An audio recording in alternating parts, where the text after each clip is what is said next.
নমস্কার। যুক্তি তর্ক সঙ্গে অর্কই আপনাদের স্বাগত। আপনাদের সঙ্গে আমি অর্কপ্রভ সরকার। ইতিহাস কাউকে ক্ষমা করে না, মানে আমার আপনার মতো সাধারণ মানুষদের মূল্যায়ন তো ইতিহাস করে না, কিন্তু রাজনীতির নায়ক নায়িকা, প্রশাসনের সর্বাধিনায়ক, সেনানায়ক, তাদের মূল্যায়ন ইতিহাস করে। তবে ইতিহাসের বিচার খুব নির্মম। সময়ের পলি পড়ে পড়ে ইতিহাসের বিচার হয়। সেই কবে সমর সেন বলে গিয়েছেন, কলোনির দুর্বিপাকে ক্লিবের বিলাপ, ইতিহাস ক্ষমাহীন ক্রন্দনে কিলাপ। সত্যি ইতিহাস ক্ষমাহীন। যাদেরকে আমরা আজকে অপাপবিত্র বলে মনে করছি, যাদেরকে সততার প্রতীক বলে মনে করছি, তাদের মূল্যায়ন ইতিহাস এত সহজে করবে না। যতই এক বড় নেতা বলুন না কেন যে বঙ্গেশ্বরী সততার প্রতীক, তার বিরুদ্ধে তো কোনো অভিযোগ নেই। ওই আবার বললাম, ইতিহাস ক্ষমাহীন। কেঁদে কোকিয়ে কোনো লাভ নেই, ক্রন্দনে কি লাভ। দেখুন, ইতিহাস বঙ্গেশ্বরীকে কিভাবে বিচার করবে সেটা এই মুহূর্তে বলা সম্ভব নয়, কিন্তু নির্মোহ বিচার হলে বঙ্গেশ্বরী কিন্তু ইতিহাসের মূল্যায়ন থেকে পালাতে পারবেন না। তিনি সততার প্রতীক নাকি 15 বছর ধরে চৌর্যবৃত্তির সাম্রাজ্যকে পাকাপোক্তভাবে এই ঈশ্বর পরিত্যক্ত বঙ্গদেশে প্রতিষ্ঠিত করেছেন, তার বিচার একদিন না একদিন হবে। তবে বঙ্গেশ্বরীর নামের পাশে আর সততার মূর্ত প্রতীক শব্দবন্ধটা ব্যবহার করে না তার দলের কর্মী সমর্থক নেতারা। বেশ কয়েক বছর হলো এই শব্দবন্ধটি ব্যবহার করা প্রায় উঠেই গেছে, কেউ করে না। উরুকাতু মদনা করে না, একেবারে কুচো নেতা থেকে বড় নেতা কেউই আর সততার মূর্ত প্রতীক বলে বঙ্গেশ্বরীকে অভিহিত করেন না। আসলে সবারই তো ন্যূনতম একটা চক্ষু লজ্জা আছে। দিনে শেষে বাড়ি গিয়ে বাড়ির আয়নার সামনে সবাইকে তো দাঁড়াতে হয়, তখন তারা হয়তো আয়নার সামনেই লজ্জায় মুখ ঢাকেন, কিন্তু আবার বাইরে বেরিয়ে তারা অনেক বড় বড় কথা বলেন, চৌর্যবৃত্তির সাম্রাজ্যের সপক্ষে সাফাই দেন।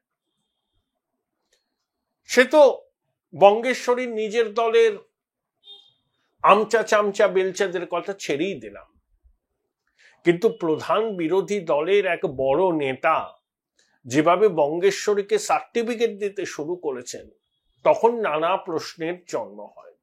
আমি কয়েকটা প্রসঙ্গই উত্থাপন করব। দেখুন, 2011 সালে যখন ক্ষমতা এলো, তার আগে বঙ্গেশ্বরীর ইমেজ ছিল তুঙ্গে। হ্যাঁ, তখন অনেকেই বিশ্বাস করতেন, আমরাও করতাম অনেকে, যে তিনি সত্যি সততার মূর্ত প্রতীক, এক আপোষহীন যোদ্ধা, বাম বিরোধী শক্তির একমাত্র সমাবেশ বিন্দু। বামফ্রন্ট নামক জগদ্দল পাথরকে যদি এই রাজ্য থেকে কেউ হটাতে পারেন, তবে একমাত্র তিনিই পারবেন। তার উপর বিশ্বাস রেখেছিল পশ্চিমবঙ্গের জনতা, এবং এক রেনবো কোয়ালিশন তৈরি করে তিনি পশ্চিমবঙ্গের জনগণের আশা আকাঙ্ক্ষাকে বাস্তবে রূপ দিতে পেরেছিলেন। এই কৃতিত্ব তাকে দিতেই হবে। কিন্তু ক্ষমতায় আসার পরে কি দেখলাম? ওই 2013 সালেই তিনি বলে দিলেন, যা গেছে তা যায় যাক।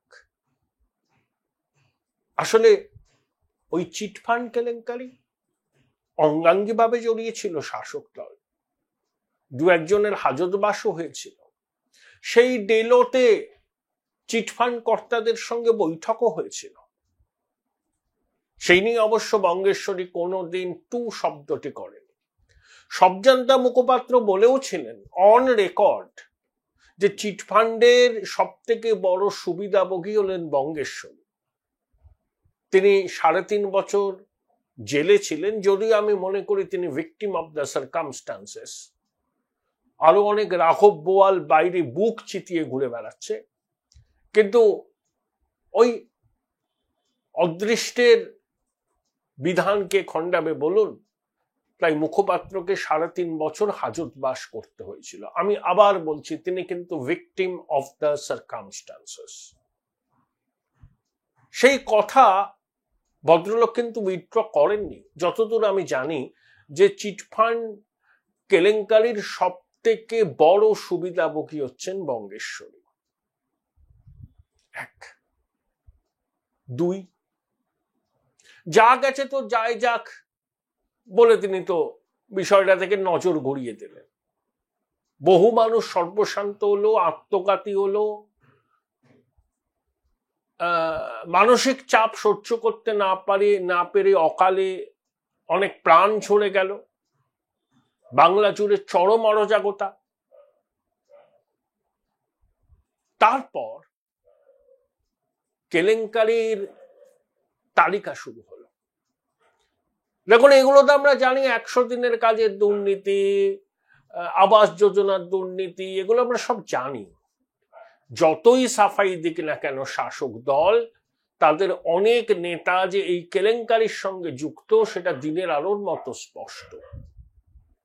তারা যে সবাই বড় নেতা তা নয়, একেবারে পঞ্চায়েত স্তর থেকে অনেক নেতা আছেন যারা 100 দিনের কাজের টাকা আত্মসাৎ করেছেন, এবং আমফানের টাকাও তারা আত্মসাৎ করেছেন, এই অভিযোগ আছে। তারপর তো গরু, কয়লা, বালি, এসব নানাবিধ। কিন্তু চিটফান্ডের পরে যেটা আমাদের সমাজের ভিতটাকে নাড়িয়ে দিয়েছে, সেটা হলো শিক্ষক অশিক্ষক নিয়োগের কেলেঙ্কারি। দুর্নীতি কোন জামানায় হয়নি? বাম জামানায় হয়নি? হয়েছে। তার আগে কংগ্রেস জামানায় কি হয়নি? হয়েছে। ভুসি কেলেঙ্কারি হয়েছিল। ওয়াংচু কমিশন সিদ্ধার্থ বাবু গঠন করেছিলেন, প্রয়াত মন্ত্রী সুব্রত মুখোপাধ্যায় বলেছিলেন ওয়াংচুকে বাংচু করে দেব। এসব হয়েছিল। বাম আমলে অনেক কেলেঙ্কারি হয়েছে, কিন্তু দুর্নীতিকে এভাবে প্রাতিষ্ঠানিকীকরণ করা কোনো জমানাতে হয়নি, শুধুমাত্র এই জমানাতে হয়েছে। চারিদিকে পাপের আঁধার। দাগিদের বাঁচাতে কোর্টে সওয়াল করছে রাজ্য, এসএসসি। দাগিদের প্রতি কি দরদ দেখুন। চিহ্নিত দাগি, আর যারা নিজেদের বলছে আমরা যোগ্য, তারা কতটা যোগ্য সেটা নিয়েও নানা মহলে প্রশ্ন আছে, আমি তার মধ্যে যাচ্ছি না। কিন্তু চিহ্নিত দাগি, তারা যাতে এসএসসির পরীক্ষায় বসতে পারে, সেজন্য আদালতে কি প্রাণান্তকর সওয়াল এসএসসির আইনজীবী, রাজ্যের আইনজীবী, অ্যাডভোকেট জেনারেলের। দেখেছেন অতীতে কখনো দাগিদের বাঁচাবার জন্য কোন সরকার এরকম মরিয়া?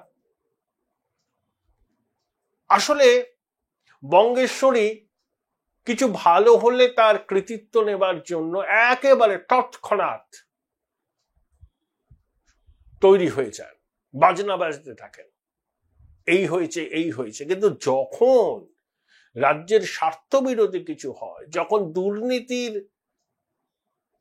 পঙ্কিল আবর্তে ডুবে যায় শাসক দল, সরকার, তখন বঙ্গেশ্বরী দায় নেন না।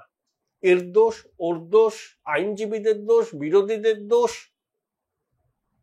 তিনি সর্বরোগর বিষণ্ণকরণী, তিনি চাকরি দিতে চেয়েছিলেন, এরা চাকরি খেয়ে নিচ্ছে, এদেরকে চিনে রাখুন। মৌলিক প্রশ্নটা কি? কেউ যদি চাকরি দিতে চায় আন্তরিকভাবে, তাহলে সে নিয়োগ প্রক্রিয়াটাকে একেবারে স্বচ্ছ করে, যাতে কেউ সেই নিয়োগ প্রক্রিয়া নিয়ে প্রশ্ন তুলতে না পারে। কে সাদে আদালতের দরজায় যেতে চায়? বাধ্য হয়ে যায় তো নাগরিকরা, সুবিচার না পেয়ে যায়। আর আইনজীবীরা তো যাবেনি। যে কোনো সচেতন নাগরিক যদি দেখেন যে পর্বত প্রমাণ দুর্নীতি হয়েছে নিয়োগ প্রক্রিয়ার মধ্যে, তিনি প্রতিকার চাইতে কোথায় যাবেন? 14 তলায়? জানে বঙ্গবাসী 14 তলায় প্রতিকার পাওয়া যায় না। কোথায় যেতে হবে? আদালতে যেতে হবে। তাই আইনজীবীরা যাচ্ছেন, তাতেই বঙ্গেশ্বরীর ভীষণ রাগ। ওরা চাকরি খেয়ে নিচ্ছে, চিনে রাখুন, ভাত দেওয়ার ক্ষমতা নেই, কিল মারার গোসাই। তাহলে চৌর্যবৃত্তির সাম্রাজ্যকে বিস্তার করেছেন, দুর্নীতিকে প্রাতিষ্ঠানিকীকরণ করেছেন।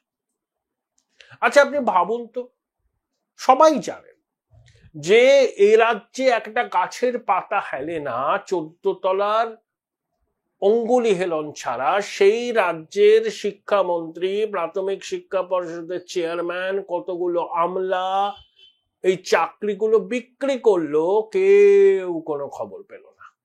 না পেল পুলিশের গোয়েন্দা বিভাগ, না পেল বলছি আমি তর্কের খাতিরে বললাম, যদি পেয়ে থাকে এবং কোনো ব্যবস্থা না নেওয়া হয় সেটা অপরাধ, আর যদি কোনো খবরই না থাকে সেটা অপদার্থতা, অকর্মণ্যতা। এর দায় তো বঙ্গেশ্বরীকে নিতে হবে নাকি? এইসব প্রশ্নগুলো করলে আপনি বাঙালি বিরোধী, আপনি বিজেপির এজেন্ট, এসব দেখিয়ে দেওয়া হয়।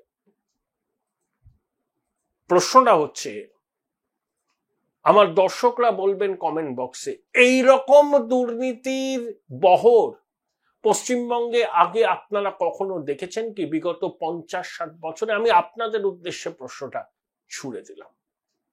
সব জমানাতেই দুর্নীতি হয়েছে, কম বেশি, কিন্তু দুর্নীতির এরকম প্রাতিষ্ঠানিকীকরণ কখনো কি হয়েছে? এই কাকু টাকুর মতো ক্যারেক্টার ভেসে উঠল, কালীঘাটের কাকু, সর্বোচ্চ প্রভাবশালীর ঘনিষ্ঠ, 98 বার এক প্রভাবশালীর নাম তার মুখে শোনা গেছে 1 ঘন্টার ডিসকাশন। কেউ কিছু জানতো না, কেউ কিছু জানতো না। এটা নাকি right two plunder, crore crore টাকা তুললেন চাকরি প্রার্থীদের কাছ থেকে, এটা নাকি রাইট টু প্লান্ডার। কাজ করতে গেলে ভুল, আরে পুরোটাই তো ভুল, বিসমিল্লাহ গলদ।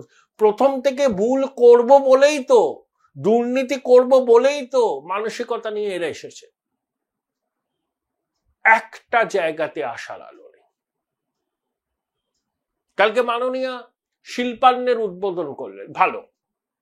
রাজ্যে জেলায় জেলায় শপিং মল হবে, 2টো ফ্লোর দিয়ে দেওয়া হবে স্বনির্ভর গোষ্ঠীর জন্য, খুব ভালো। কিন্তু একটা ক্লেম তিনি করলেন যে চর্মশিল্পে আমরা নাকি 1 নম্বর। যতদূর আমি জানি, আপনারা গুগল সার্চ করলেই সেটা দেখতে পাবেন যে তামিলনাড়ু বোধহয় শীর্ষে আছে। পশ্চিমবঙ্গ স্থান অন্তত তামিলনাড়ুর ধারে কাছে নয়, দ্বিতীয় হতে পারে বা তৃতীয় হতে পারে, কিন্তু তামিলনাড়ুর সঙ্গে তার ব্যবধান অনেকটা। এ তো আমাদের সহনাগরিকরা এই 15 বছর রাজ্যে কি হয়েছে তা দেখছেন।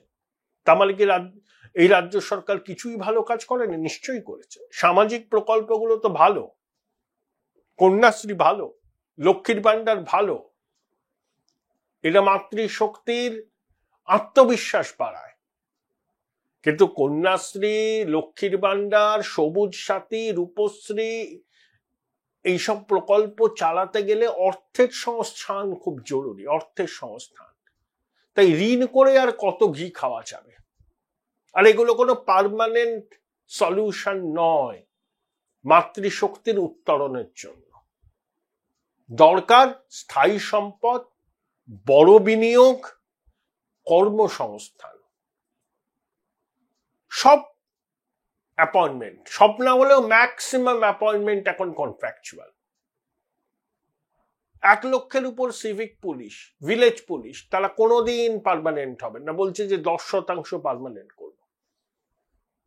সব জায়গায় শূন্য পদ পূরণ হবে না, কিন্তু দোল চলবে। আমি আবার বলছি, আমি লক্ষ্মীর ভান্ডারের সমর্থক, কিন্তু এই যে টাকাগুলো দেয়া হচ্ছে, সেই টাকার একটা পাকাপাকি সংস্থান দরকার। এর জন্য দরকার রাজস্ব বৃদ্ধি। রাজস্ব বৃদ্ধি তখনই হয় যখন শিল্প কলকারখানার প্লাবন হয়। তা 15 বছরের বঙ্গেশ্বরীর জমানার যে মূল্যায়ন, আপনি কতটা সহমত হবেন সেটা আপনার ব্যাপার। তৃণমূলের সমর্থকরা আমাকে গালমন্দ করতেই পারে, করবেন, বিজেপির সমর্থকরা আমাকে সমর্থন করবেন, কিন্তু এর বাইরেও তো বৃহত্তর নাগরিক সমাজ আছে, তাদের কাছে প্রশ্নটা রাখলাম। এই 15 বছরে কি হয়নি চৌর্যবৃত্তির সাম্রাজ্যের পাকাপাকি পত্তন? অতীতে কখনো হয়েছে এই দুর্নীতি, র্যাম্প্যান্ট করাপশন? তবে শাসককে অভয়বাণী দিয়েছেন রাজ্য বিজেপির প্রাক্তন সভাপতি কোটানকোট ডাকাবুকো নেতা দিলীপ ঘোষ। তিনি মুখ্যমন্ত্রীকে একেবারে সব থেকে ক্লিনচিট দিয়ে দিয়েছেন। তিনি হচ্ছেন সিজারের পত্নীর মতো সব সন্দেহের ঊর্ধ্বে। দিলীপ বাবু এই রাজ্যে বিজেপির সভাপতি ছিলেন, দাবি করেন তিনিই বিজেপিকে একেবারে তলা থেকে উপরে টেনে তুলেছেন। কিন্তু মুখ্যমন্ত্রী সিজারের পত্নীর মতো সব সন্দেহের উঠতে বলে দিলীপ বাবু যেসব বক্তব্য রাখছেন সেটা কি পশ্চিমবঙ্গের মানুষ অনুমোদন করে? এমনকি তার দলীয় সতীর্থরা করে? তাকে তো অনেকে বলছেন যে উনি তৃণমূলের এজেন্ট, বিজেপির মধ্যে আছেন বিজেপিকে ক্ষতি করবার জন্য। এটা তো বলছে, মানুষও বলছে, বিজেপির লোকজনও বলছে। যদি এটা সত্যি হয়, তর্কের খাতিরে মেনে নিলাম, তাহলে দিলীপ বাবু এটা করছেন কেন? রাজ क्या है? যান না সরাসরি তৃণমূলে যোগ দেন। আপনি বিরোধী দল করছেন, প্রধান বিরোধী দল, সামনে নির্বাচন, প্রধান বিরোধী দল তেরেপুরে নেমেছে, আর আপনি বলেন আপনি বিজেপির ক্ষেত্রে সম্মান পান না। যখন দিল্লির নেতারা আপনার সঙ্গে কথা বলল, শ্রমিক বাবু কথা বলল, সবাই বলল দিলীপ বাবু কাজে ফিরুন, আপনি তখন আবার বঙ্গেশ্বরীর গুণগান শুরু করে দিলেন। এ তো পরিকল্পিত চিত্রনাট্য। আপনি তো তৃণমূলের ট্রোজান হর্স। এ কি বুঝতে বাকি আছে বঙ্গবাসীর? জানি না। পুরো বিষয় নিয়ে কথা বলেছিলাম। বেশি দিন তিনি বিজেপিতে আসেননি, কিন্তু এসেই বিজেপির সংস্কৃতির সঙ্গে নিজেকে ভালো রকম ভাবে যুক্ত করেছেন। তিনি হচ্ছেন তাপস রায়। কি বললেন তাপস বাবু দিলীপ বাবুর মুখ্যমন্ত্রী বন্দনা নিয়ে? শুনে নিন। তাপসদা, বিজেপির প্রাক্তন রাজ্য সভাপতি মমতা বন্দনায় মেতে উঠেছেন, কিভাবে দেখেন?